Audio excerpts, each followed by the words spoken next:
Kabut asap yang terpapar di kota Palembang akibat dari kebakaran hutan dan lahan berdampak pada sejumlah transportasi sungai, darat maupun udara mengalami gangguan jarak pandang.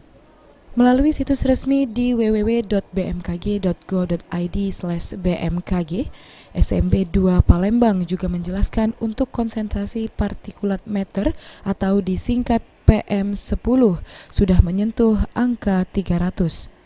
Hal ini berdampak pada 5 penerbangan di Bandara Sultan Mahmud Badarudin II Palembang yang mengalami ketertundaan akibat jarak pandang rendah 300 hingga 500 meter.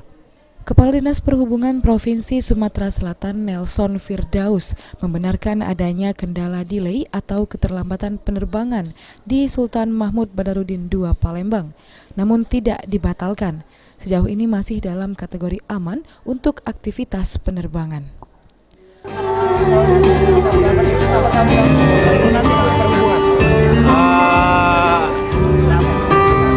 Selama ini belum jelas, tapi memang ada penerbangan yang mungkin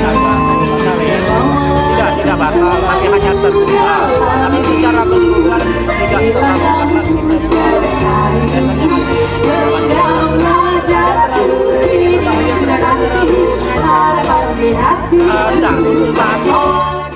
Ade Sunandar, PAL TV.